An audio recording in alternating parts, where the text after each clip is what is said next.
What is going on, YouTube? It is Quick Snoopy, and we are bringing you a different type of video today. We will be discussing some of the events and some of the presentations that happened at E3 2015. This is just a couple days ago, and I really wanted to make this video to inform you guys on some of the stuff that happened, just in case if you did not see it.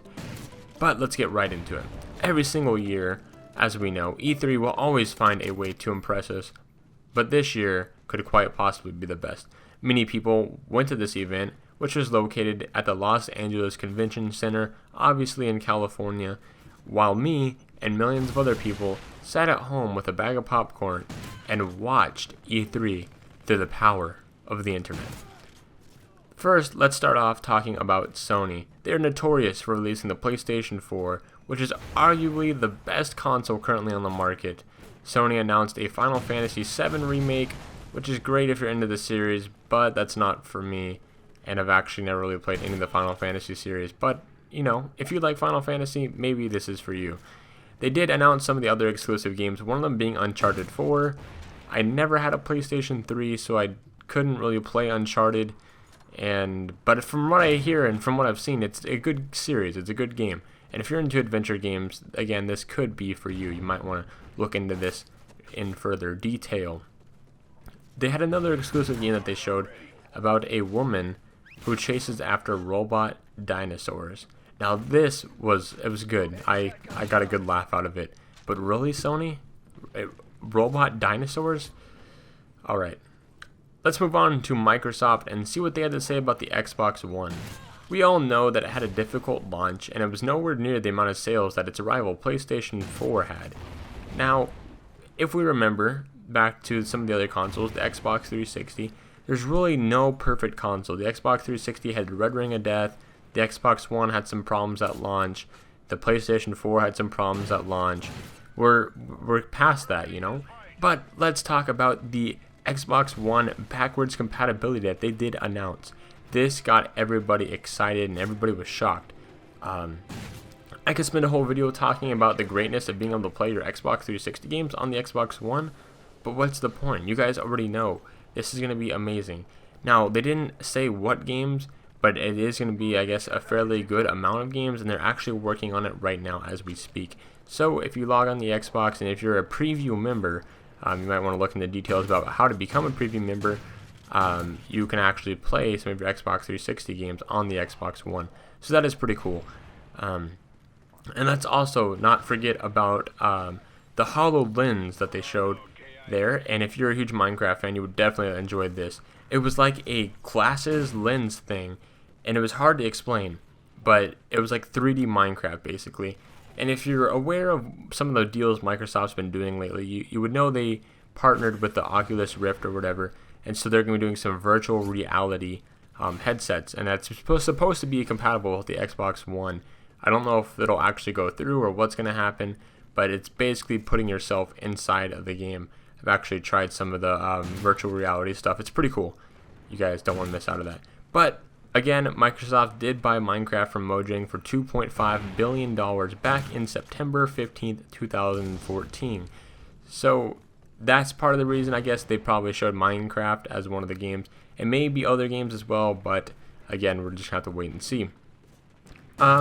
If you're not a huge fan of Minecraft, maybe you would love to check out the Halo 5 Guardians that they announced. Now, some of us have been waiting for a while for a new Halo game. They released the Halo Master Chief Collection on the Xbox One, and that was great. And now it's time for Halo 5 Guardians. And some of you know I did have a chance to actually play the beta a couple months back, and it was really good, and I'm really excited for Halo 5 Guardians. Halo Reach was probably my favorite, but let's go Halo 5 Guardians. We cannot forget about Nintendo's Wii U. I'm pretty sure I fell asleep during the presentation, and it came nowhere near prepared as Microsoft and Sony did. It wasn't up to par. But Xbox One and PlayStation set the standards really high for Nintendo at this E3 convention. Like, there's no way Nintendo could do anything to outbeat what Microsoft said with the backwards compatibility and the HoloLens glasses. It was game over at that point. But there were also some third-party companies that we can't forget about. Do you remember a game called Dishonored? It was like a stealth action game. Well, I'm sad to say I actually bought the game, but I never really played it. I am a huge fan of stealth games, but if you do like Dishonored, you might want to check into what Bethesda, the developers and stuff, had to say about adding a second game to the series. And I am talking about Dishonored 2. They did announce a second Dishonored, and this is going to be really cool too. And I'm really excited for that. A lot of good games and stuff, guys.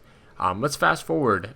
We all know that Fallout 4 was announced a couple days ago, and that is amazing. I have Fallout New Vegas, and I played a little bit of it, and I'm sad to say I really need to play more of it. But another cool thing they did announce about Fallout 4 is it'll actually have mods on the console. So I'm not really sure how this is going to work. I'm not sure how any of this stuff is going to work. Technology is just changing so fast right now. But you are going to be able to have mods on the consoles. So if you're playing Fallout 4 on your Xbox or PlayStation, you can actually have mods on it. So looking forward to that. But if you do remember, Bethesda, the companies of Fallout, did also make Skyrim. And you guys know Skyrim is a heavily modded game. Like if you play Skyrim on PC, like everybody has mods on that game and stuff. And even though it's just a single player game, but they've done so much modding to that game, the community feedback and support was ridiculous. So maybe we can expect the same for Fallout 4.